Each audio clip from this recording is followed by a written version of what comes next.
एक गांव में एक किसान रहता था। उसका नाम था सोनबा।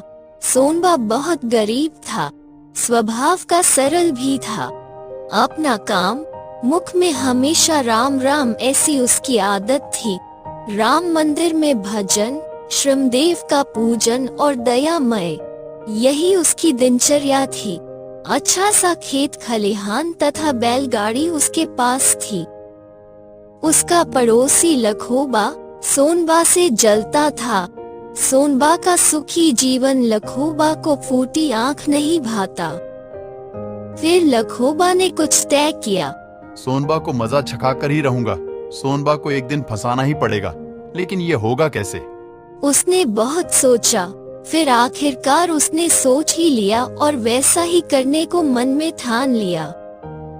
कुछ साथी संगियों को लेकर उसने उनके गांव के सबसे अमीर सेठ धोलाराम के घर चोरी करने की ठान ली।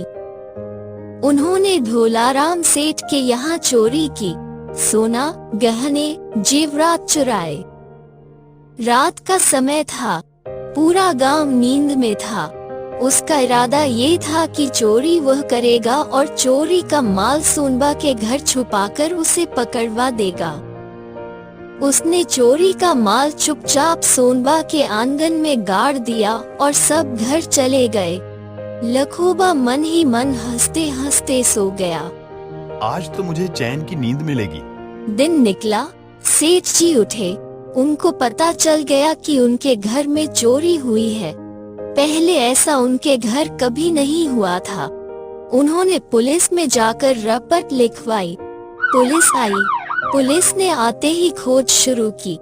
सेठ धोलाराम को पूछा, उनके घर काम करने वाले नौकर को भी डरा धमका कर पूछा। पुलिस ने सेठ जी से पूछा, आपको किस पर संदेह है? सेठ जी ने कहा, मैं कुछ नहीं कह सकता। लखोबा आज बड़ा खुश था। थोड़ी देर में ही वह गांव के सरपंच के घर में आ पहुंचा। उसने सेठ जी को इशारा किया और कान में कुछ कहा। सेठ जी ने पुलिस से कहा। पंचायत ने सोनबा को बुलावा भेजा।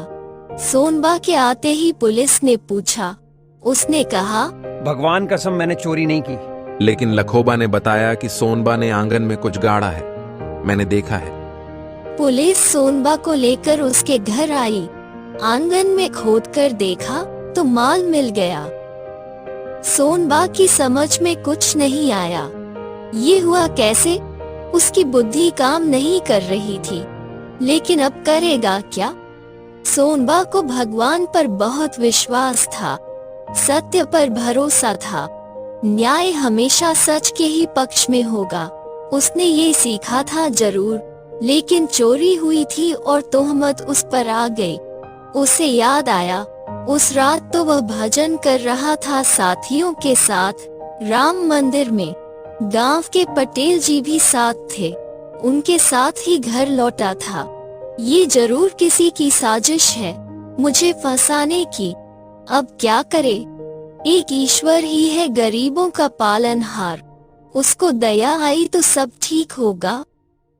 सोनबा को न्यायाधीश के सामने हाजिर किया गया। सोनबा ने कहा, महाशय, मैंने चोरी नहीं की, मुझे फंसाया जा रहा है। उस दिन मैं घर में था ही नहीं, मंदिर में भजन कर रहा था। एकादशी थी, सवेरे घर लौटा। मेरे साथ और भी लोग थे, उनसे पूछिए। लोगों से पूछा गया, उन्होंने भी जवाब दिया। सोनबा हमारे साथ था। सरकार, मैं गरीब हूं, लेकिन झूठा नहीं हूं। भगवान का दिया सब कुछ मेरे पास है, मैं मेहनत करके ही खाता हूं। न्यायाधीश को संदेह हुआ। उन्हें भी ऐसा लग रहा था कि सोनबा पर बिना वजह तोहमत लग रहा है। फिर उन्होंने लखोबा को गवाही के पिंजरे में खड़ा किया। पूछा, लखोबा जी, जिस दिन चोरी हुई उस दिन आप क्या कर रहे थे, कहाँ थे? घर में ही था सरकार। अच्छा, तो आपने कहा कि आपने देखा था सोनबा को माल गाड़ते हुए। हाँ सरकार। तब कितने बजे होंगे?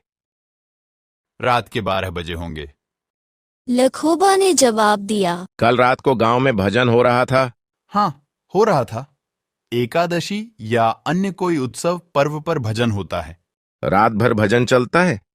हाँ महाराज, भजन कौन कौन गाता है, बता सकते हो? गांव के ही लोग गाते हैं? हाँ सरकार। परसों था। न्यायाधीश मुद्दे पर आ गए। अब लखोबा डरने लगा। उसकी समझ में आ गया जवाब कैसा भी हो पकड़ा जाएगा। फिर भी उसने कह डाला, हाँ सरकार। फिर न्यायाधीश महाराज ने कहा, अच्छा, अगर वह भजन मंडली में था तो चोरी कैसे की, और उस माल को गाड़ा कब और तुमने कैसे देखा? लखोबा, सच क्या है, जल्दी कहो। न्यायाधीश ने जोर से पूछा। लखोबा से डर के मारे कुछ बोला नहीं गया। न्यायाधीश समझ गए। गवाहों के बयान देखे, फिर लखोबा से पूछा।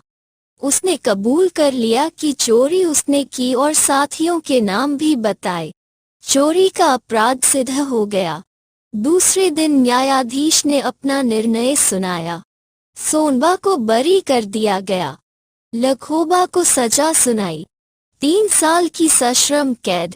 सेठ जी का माल वापस मिल गया। सत्य की विजय हुई। सत्य को न्याय मिला। सोनबा हंसने लगा। आनंदित होकर मंदिर गया, भगवान के दर्शन करने लगा। रात को सोते समय प्रार्थना की, भगवान सबको सुमति दे, सुख